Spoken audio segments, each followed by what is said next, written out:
सर्व इथे उपस्थित आहेत. तर आज आपण जीवामृत बनवत आहोत आणि शेतीसाठी त्याचा उपयोग काय, पिकासाठी त्याचा उपयोग काय.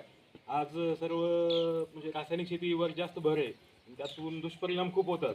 तर त्या विषमुक्त शेती कशी करायची याविषयी आज हा जीवामृतचा डेमो आहे आपल्या भाषेत. हे सर्व आणि गटाच्या महिला वगैरे येतात. तर त्यासाठी आपण हे 200 लिटरचा ड्रम आहे आणि त्यामध्ये सध्या 180 लिटर पाणी आहे. आता त्यामध्ये आपण सर्वप्रथम गोमूत्र टाकून घेत आहोत गाय, आणि ते बी शुद्ध देशी गाईचं गोमूत्र पाहिजे. जर्सी वगैरे दुसऱ्या गाईचं जमणार नाही. आणि गोमूत्रामध्ये मिक्स करून घ्यायचं अगोदर.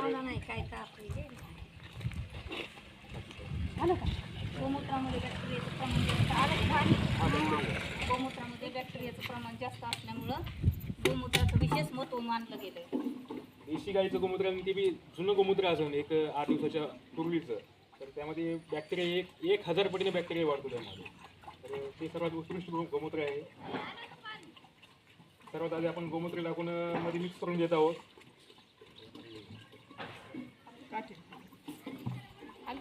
त्यासोबतच आपल्याला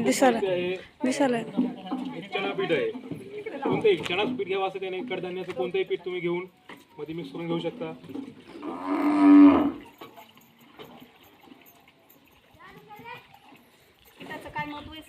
पीठ जे आहे जे तुम्हाला सेंद्रिय घटक आणि जे जीवाणूसाठी, आता याच्यामध्ये जीवाणू वाढवण्यासाठी त्या जीवामृतमध्ये हे पीठ त्यांचं खाद्य आहे. आणि दुसरी गोष्ट, ह्या खाद्यापासून ऑर्गॅनिक टाईपमध्ये ते झाडांना वनस्पतींना हवेमधून नायट्रोजन घेण्यासाठी जे काही सूक्ष्मजीव पाहिजे ते आपल्या जीवामृतमध्ये हे पीठ म्हणजे त्यांचं खाद्य आहे, त्यांना ह्याच्यामध्ये वाढवण्यासाठी. आणि आता त्यासोबतच ही आहे वडाच्या झाडाखालची माती, जे टेकुयाची माती घेऊ शकतो वडाच्या झाडाखालची. ही जी माती आहे, ही माती जे जंतू असतात ती स्वतः माती शुद्ध माती ओढवून आणून तिथे जमा करतात माती. त्यामुळं बाकी माती न घेण्यापेक्षा हीच माती घ्यावी. हो, एकदम औषधी माती असते ही, आपल्या बाकी मातीपेक्षा सर्वात शुद्ध माती ही असते. आता आपण ह्याच्यामध्ये माती मिक्स करून घेत आहोत. एकाचीच माती का की त्याच्यामध्ये आपण रासायनिक फवारे किंवा मग रासायनिक खताचा वापर केलेला नसतंय, त्याच्यामुळे स्पेशली टेकाची माती घेतली जाते. आता हे आहे गाईचं शेण.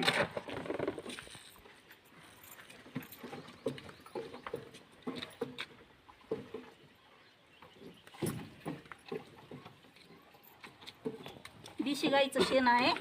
आणि देशी गाईचं शेण घेण्यामागचं महत्त्व एवढंच की देशी गाईच्या शेणामध्ये पहा कधी बी कोणते किडे होत नाहीत, आळे होत नाहीत, कारण त्याच्यामध्ये नॅचरली नैसर्गिकपणे ते एक म्हणजे शुद्ध असतं, कीटकनाशकच समजा नैसर्गिकपणे. त्यामुळे आपण देशी गाईचं शेण घ्यायचं, अदर म्हशीचं वगैरे घेत नाहीत आपण याच्यामध्ये.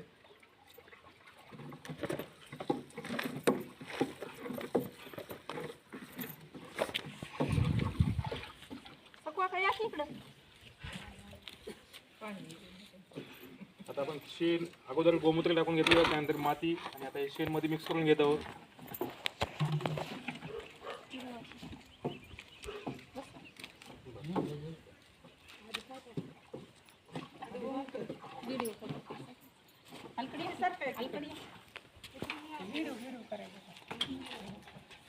आता आपल्यामध्ये ऑर्गॅनिक गोळ्या ह्या गोळ्याचं दुसरं एक महत्त्व आहे की जे काही ऑर्गॅनिक गोळ्या असतो हे सुद्धा नैसर्गिक कीटकनाशक आणि बुरशीनाशक हे दोन्हीसाठी. ह्याच्यामध्ये बुरशी म्हणजे ज्यापासून रोग येतात पिकावरती, ती बुरशी नष्ट करण्याचा ह्याच्यामध्ये नैसर्गिक गुणधर्म असतो.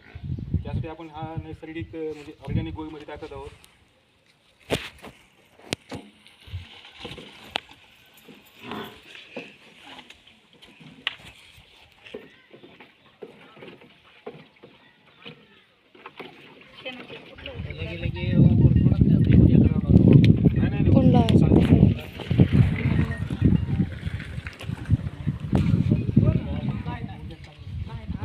मस्त होत आहे असं आपण गहू भिजू घालतो तसं वाटतं.